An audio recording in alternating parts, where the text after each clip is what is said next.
بسم اللہ الرحمن الرحیم جی۔ اسمارٹ لائیو کاسٹ کے معزز سامعین اور ناظرین، تو آپ کے لیے شکوہ جواب شکوہ کا نیکسٹ ایپیسوڈ لے کر حاضر ہیں۔ تو پہلے سب سے شکوہ کا بند، اس کی انگلش ٹرانسلیشن اور پھر اس کی جو ایکسپلینیشن، اور اسی طرح پھر جواب شکوہ کی۔ تو بہت خوبصورت بند ہے کہ آ گیا عین لڑائی میں اگر وقت نماز۔ یہ شکوہ میں اقبال فرما رہے ہیں کہ آ گیا عین لڑائی میں اگر وقت نماز، قبلہ رو ہو کہ زمیں بوس ہوئی قوم حجاز۔ ایک ہی صف میں کھڑے ہو گئے محمود و ایاز، نہ کوئی بندہ رہا نہ کوئی بندہ نواز۔ بندہ و صاحب و محتاج و غنی ایک ہوئے، تیری سرکار میں پہنچے تو سبھی ایک ہوئے۔ So first of all, I will translate it in English. In the midst of raging battle, if the time came to pray, Hijazis turned to Makkah, kissed the earth and ceased from fray. Sultan and slave in single file stood side by side. Then no servant was, nor master, nothing did them divide. Between serf and lord, needy and rich differences there was none. When they appeared in your court, they came as equal and one. So here in fact Iqbal wants to tell, and in complaining to Allah, that we were all the time busy in battles against disbelievers, and whenever there was a time of prayer, so we say our prayer, and even all people, there was no discrimination between the sultan and even a slave. تو اس میں اردو میں وہ کہتے ہیں آ گیا عین لڑائی میں اگر وقت نماز۔ اقبال فرما رہے ہیں کہ اگر لڑائی میں وقت نماز ہو جاتا تھا تو قبلہ رو ہو کے زمیں بوس ہوئی قوم، تو قبلہ کی طرح ہم خانہ کعبہ کی طرف اپنا رخ کرتے تھے، اور قوم حجاز یعنی مسلمانوں کی جو حجاز اس مٹی کو کہا جاتا ہے، اس طرف قبلہ رو ہو کے سجدے میں گر جاتی تھی۔ ہاں اس میں کچھ یعنی طریقہ کار کے کچھ لوگ جو ہے پہرا دیتے تھے اگر جنگ کے دوران، لیکن نماز ہم وہاں بھی پڑھتے تھے۔ قبلہ رو ہو کے زمیں بوس ہوئی قوم حجاز، ایک ہی صف میں کھڑے ہو گئے محمود و ایاز۔ تو یہاں پر محمود غزنوی اور اس کے مشیر یا اس کے ملازم یا اس کے غلام کا بات کر رہے ہیں کہ جب نماز کا وقت آ گیا تو ایک ہی صف میں بادشاہ بھی کھڑا ہو گیا جو سلطان تھا، اور اس کا سرونٹ جو تھا یا اس کا جو سولجر تھا وہ بھی ایک ہی صف میں کھڑے ہو جاتے تھے۔ نہ کوئی بندہ رہا نہ کوئی بندہ نواز۔ تو اس کا مطلب ہے کوئی ان کے اندر ڈسکریمنیشن، کوئی تفرقہ، کوئی فرق نہیں رہا کرتا تھا، اور بندہ و صاحب و محتاج و غنی ایک ہوئے، تیری سرکار میں پہنچے تو سبھی ایک ہوئے۔ کہ بندہ جو سرونٹ جس کو کہتے ہیں، صاحب جو اس کا آقا ہوتا ہے، محتاج و غنی یعنی غنی ہوتا ہے سخاوت کرنے والا، محتاج جو اس غریب ہوتا ہے، کسی پر سے لے کر کوئی چیز کھاتا ہے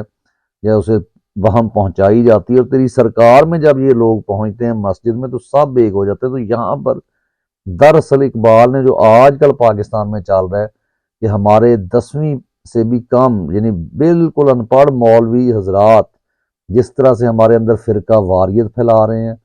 اور ہمارے اوپر جو ایلیٹ کلاس ہے جس میں ہماری پاکستان آرمی، ہماری بیوروکریسی یعنی وہ عام عوام کو شودر سمجھ رہی ہے، ہندوؤں سے متاثر ہے، اور خود کو برہمن کی طرح سمجھتے ہیں کہ جیسے وہ ماسٹر ہیں نہ کہ قائد اعظم اور اقبال کی آئیڈیالوجی کے مطابق یہ فوج، ان کے افسران، they are the servant of the public. تو لیکن یہ اس لیے ہمارے اوپر یہ تمام زوال آ رہا ہے کیونکہ ہم نے یہ تو خیر اللہ سے کمپلینٹ کر رہے ہیں نا اقبال یعنی مسلمانوں کی طرف سے، کہ ہم تو وہ لوگ تھے کہ ہم سب ایک جیسے ہو جاتے تھے، ہمارے اندر کوئی مسئلہ نہیں رہتا تھا، کوئی ڈسکریمنیشن نہیں رہتا تھا، اور عین لڑائی میں اگر وقت نماز آ جاتا تھا تو اے اللہ ہم تیرے آگے سر بسجود ہو جاتے تھے، سر جھکا دیتے تھے، کیونکہ ہمارے دل میں کوئی ایسا جو ہے غرور یا تکبر نہیں ہوتا تھا، اور ہم سب مل کر نماز پڑھتے تھے اور تیری سرکار میں پہنچتے تھے۔ تو کوئی ہمارے اندر اونچ نیچ، کوئی فرقہ بندی، کوئی ذاتیں، یہ چیزیں نہیں آتی تھیں، بلکہ ہم صرف اور صرف تیرے نام کی سر بلندی کے لیے سر بکف رہتے تھے اور تیرے لیے جنگیں لڑتے تھے۔ جی تو جواب شکوہ کے بند بہت ہی خوبصورت یہ بند پیش کیا جا رہا ہے۔ اس میں اصل میں دو بند ہیں شکوہ میں، جس کا یہ جواب شکوہ میں اللہ تعالیٰ کی طرف سے جواب دیا جا رہا ہے۔ اقبال اپنی شاعری میں اللہ تعالیٰ کی طرف سے جواب دے رہے ہیں۔ تو اس میں ایک تو جو میں نے ابھی یعنی آپ کے سامنے پڑھا ہے، اور اس کے ساتھ ساتھ ایک اور آئے گا، اس کے ساتھ بھی یہی اس کا جواب ہے، کہ جس میں اقبال ادھر کمپلین کرتے ہیں کہ صفحہ دہر سے باطل کو مٹایا ہم نے، نوع انسان کو غلامی سے چھڑایا ہم نے، تو اس کا بھی جواب یہی ہوگا۔ لیکن اس کا بھی جواب یہاں پہ یہی بن رہا ہے، تو وہ کہہ رہے کیونکہ ہم جنگ لڑتے تھے، ہم ایک صف میں کھڑے ہو جاتے تھے، ہم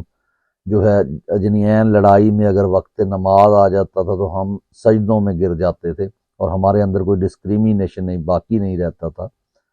تو یہاں پر جواب شکوہ میں ہے کہ صفحہ دہر سے باطل کو مٹایا کس نے، یعنی سوال پوچھا جا رہا ہے اللہ تعالیٰ کی طرف سے کہ صفحہ دہر سے باطل کو مٹایا کس نے، نوع انسان کو غلامی سے چھڑایا کس نے، میرے کعبے کو جبینوں سے بسایا کس نے، میرے قرآن کو سینوں سے لگایا کس نے،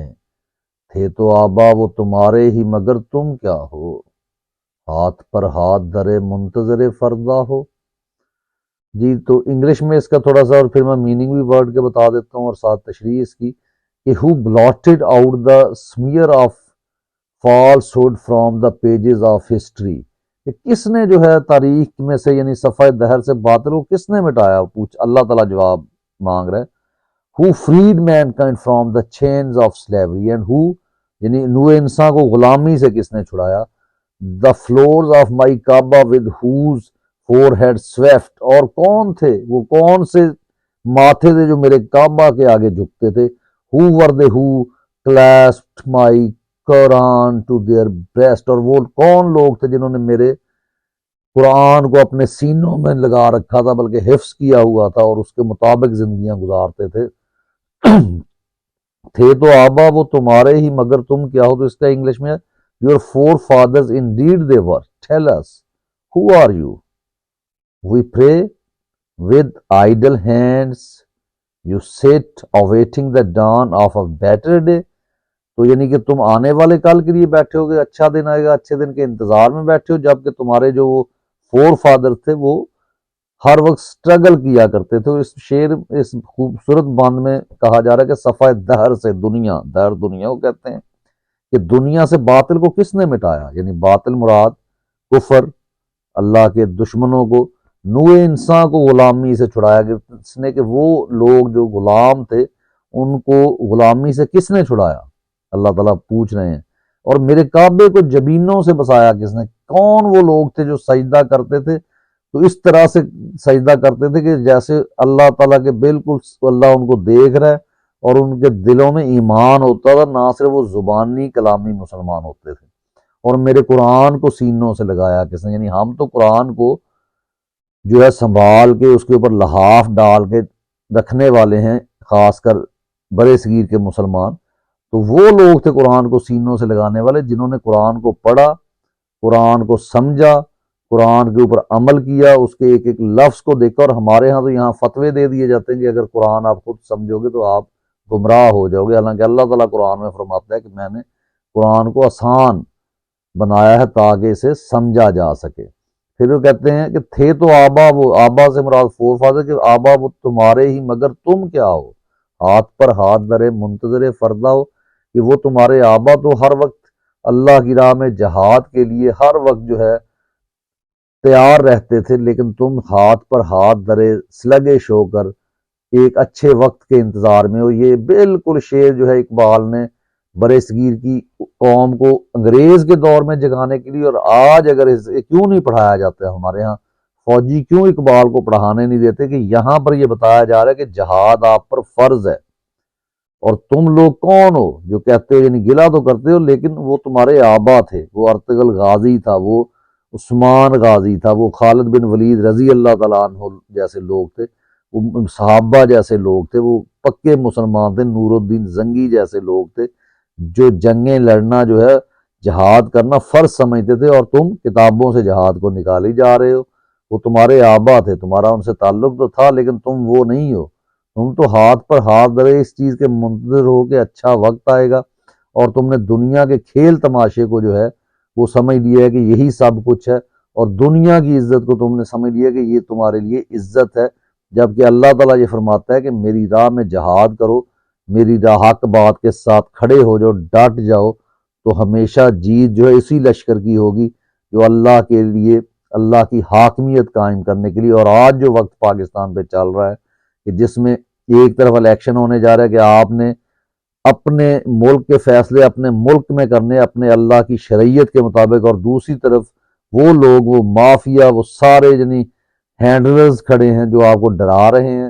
اور آپ ہاتھ پر ہاتھ دھرے بیٹھے ہیں، ان سے خوف زدہ ہیں کہ کہیں وہ ہمیں مار نہ دیں، اور اچھا وقت آئے گا اس کا انتظار کر رہے ہو۔ آپ کا لیڈر جیل میں ہے، اور آپ یہاں پہ جناب کیا جو آپ کو بتاتا ہے، اقبال کی شاعری سناتا ہے کہ تو شاہین ہے تو کیوں چیونٹیوں کی طرح تم پھر رہے ہو۔ تو آج ہم اسے جیل میں بٹھا کر اور خود اس انتظار میں منتظر فردہ ہیں کہ کل اچھا آئے گا، امریکہ میں الیکشن ہوں گے، نہ کہ ہم خود اٹھیں اور جہاد کو اپنے اوپر فرض کر لیں، اور ہر بندہ جو ہے وہ زبان سے اور بلکہ ہاتھوں سے بھی جہاد کرے۔ اگر آپ کو یہ لگتا ہے کہ آپ نے اللہ تعالیٰ کی حاکمیت قائم کرنی ہے، تو پھر یہ الیکشن بھی اسی کا ایک کہہ لیں کہ ذریعہ ہے، اس کے ذریعے اپنے ووٹ کو، خواہ آپ کو جان سے مار دیا جائے لیکن اپنے ووٹ کی مکمل حفاظت کریں،